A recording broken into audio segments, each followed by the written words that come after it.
इसमें क्या तंत्र विद्या का भी प्रयोग होता है? आप लोग तंत्र विद्या भी करते हैं? देखो तंत्र विद्या तो हर किन्नर को तो तंत्र विद्या तो पैदाइशी तंत्र ज्ञान प्राप्त की है। नर मुंडे जो आप लोग रखते हैं अपने पास, इसको अगर आम आदमी अगर छू लेता है तो उसको प्रेत आत्मा या भूत पकड़ लेता है, इस तरीके की बातें, ये अफवाह है या असलियत है? जो पैदा होने के लिए इंसान में आता है, लास्ट स्टॉप इंसान का कहाँ है? स्मशान।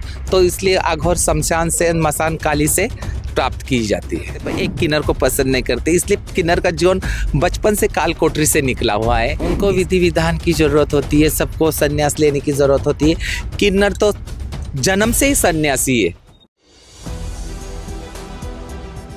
4 PM न्यूज नेटवर्क में आप सभी का स्वागत है। मैं हूं क्षितिज कांत। आप देख रहे हैं लगातार महाकुंभ में मैं अलग अलग अखाड़ों में चल करके आपको सभी महात्मा साधुओं से, संतों से मिलवा रहा हूं। तमाम अलग ऐसी अलौकिक चीज़ें निकल करके आती हैं जो हमारे दर्शकों के अक्सर होश उड़ा देती हैं। ऐसा ही एक अखाड़ा है किन्नर अखाड़ा, जहां पर मैं आ पहुंचा हूं। और यहां पर आपने एक वीडियो वायरल देखी होगी सोशल मीडिया पे नरमुंड की, जिसकी चर्चा काफ़ी है। हमारे साथ यहाँ पे महंत जी हैं यहाँ के, हम बात करेंगे। आपका नाम क्या हुआ? जय श्री महाकाल। मैं डॉक्टर पायल नंदेगिरी, महामंडलेश्वर, महाराष्ट्र। एक सवाल है, यहाँ पे एक त्रिशूल में देख रहा हूँ जिस पे तमाम नरमुंड लगे हुए हैं, उसका क्या कॉन्सेप्ट है? जैसे देखो, ये आघोर जो साधना होती है उस तरीके से वो नरमुंड माला पे जपते हैं और उस पे ना वो तांत्रिक क्रिया की जाती है। तो किस तरीके क्रिया करते हैं, किस तरीके से ये होता है? जैसे देखो, हर साधना होती है, हर साधना के पीछे एक धर्म होता है, साधना होती है, वेद होता है, शास्त्र होते हैं। वैसे वो नरमुंड है जो उसके पीछे ना एक तप खफ है। तो वो तप करने के बाद वो नरमुंड माला पहने जाते। जैसे एक साधु संत है, एक रुद्राक्ष धारण किए जाते, तब उसको पता किया जाता है कि ये कोई संत है। तो वैसा ये है, नरमुंड माला पहनने के बाद वो पता चलता है कि ये अघोर है। तो अघोर क्रिया के बारे में थोड़ा सा बताइए, किस तरीके से करते हैं इसको? जैसे देखो, हर तरीके के होम हवन रहते हैं। जैसे शिव जी का अलग होता है, महाकाली का अलग होता है, और जो बगलामुखी है वो तो अघोर तंत्र साधना की जो द्वादश महाविद्या का वो ये है प्रतीक। तो इसलिए वो अघोर तंत्र साधना होती है। तो ये पूजा कैसे करते हैं आप लोग? जैसे पूजा, जैसे हम हर पूजा अलग होती है, उसमें जैसे आहुति होती है वो अलग, कोई ना हर जैसे सामग्री होती है, जैसे अपने अनाज की सामग्री होती है, फल की सामग्री होती है। जैसे बगलामुखी की जैसे बहुत है, उसमें कबूतर ये वो सब ऐसी होती है। मतलब किस किस के ऊपर होता है कि ना कौन क्या आहुति करना चाहता है, उसके ऊपर वैसे वो यज्ञ होता है। अच्छा, इसमें क्या तंत्र विद्या का भी प्रयोग होता है? आप लोग तंत्र विद्या भी करते हैं? देखो तंत्र विद्या तो हर किन्नर को तो तंत्र विद्या तो पैदाइशी तंत्र ज्ञान प्राप्त की है। तो उसको तंत्र क्रिया करने से और नहीं करने से कोई मतलब नहीं। वो खुद मोहिनी का स्वरूप है, जो खुद शिवजी का स्वरूप है, तो उसको तंत्र करने की क्या जरूरत है? एक सवाल रहता है कि इस नरमुंड की जब भी बात आती है तो पूजा पाठ जब भी इससे करते हैं तो शमशान का नाम हमेशा आता है कि शमशान में इसकी पूजा होती है। क्या बाहर भी हो सकती है, शमशान तक ही ये सीमित? देखो, जो पैदा होने के लिए इंसान में आता है, लास्ट स्टॉप इंसान का कहाँ है? स्मशान। तो इसलिए अघोर शमशान से, मसान काली से प्राप्त की जाती है। यहाँ पे तमाम मैंने वीडियोस देखी हैं, उसके बाद एक सवाल आता है, क्या ये विशेष समाज के ये जो नरमुंड होते हैं, क्या किसी विशेष समाज से जुड़े होते हैं या किसी भी समाज के हो सकते हैं? देखो, ऐसा तो कोई नरमुंड नहीं है। और जैसे समाज तो बोले तो है ना, इस पृथ्वी पे सिर्फ ना ढाई जाती है, जी। आदमी, औरत और किन्नर। इसके आगे कोई जात नहीं है। तो इंसान ने जाति लगाई है, और किन्नर के अंदर तो कोई जाति नहीं, कोई भेद नहीं है। और जो स्मशान में जाते हैं उसके अंदर भी कोई जाति नहीं, भेद नहीं है। वो तो भगवान परे है।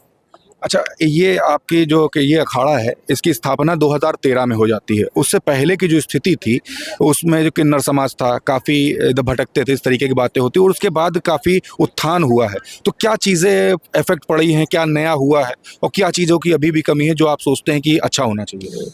देखिए, किन्नर ने तो जो माँ बाप से काल कोठरी में से ही निकल गए। जैसे माँ बाप ने अपने बच्चों को छोड़ दिए। जैसे हर माँ बाप को 5 बच्चे होते या 3 बच्चे होते, 2 बच्चे तो पी खा के जो ये होते टल्ली होते, तभी भी माँ बाप उनको पसंद करते, पर एक किन्नर को पसंद नहीं करते। इसलिए किन्नर का जीवन बचपन से काल कोठरी से निकला हुआ है। इसके लिए किन्नर हमेशा अपने परे और अपने इसमें कैसे जीवन जगना, कैसे नहीं करना है। तो ये किन्नर के साथ रह के, जैसे एक माँ बाप छोड़ते पर किन्नर को किन्नर मिलते तो एक माँ बाप मिले जैसे होते हैं। कहीं ना कहीं माना जाता है कि आप लोग का ये अखाड़ा जूना अखाड़ा के अधीन है। देखो वो 13 अखाड़े, हमारा 14वां अखाड़ा है।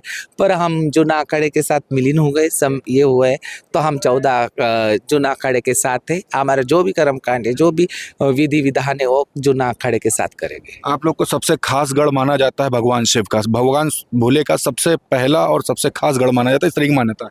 देखो यश गंधर्व नरसिंह, जैसे हम किन्नर उप देवताओं की श्रेणी में आते हैं। तो देखो कोई किन्नर जैसे जन्म से, जैसे उनके माँ बाप ने उनको धुल मिल किए थे, समाज ने धुल मिल किए थे, फिर उनको जैसे जैसे जब उनका जन्म हुआ है आशीर्वाद देने के लिए, और उनकी गद्दी उप देवताओं में आती है।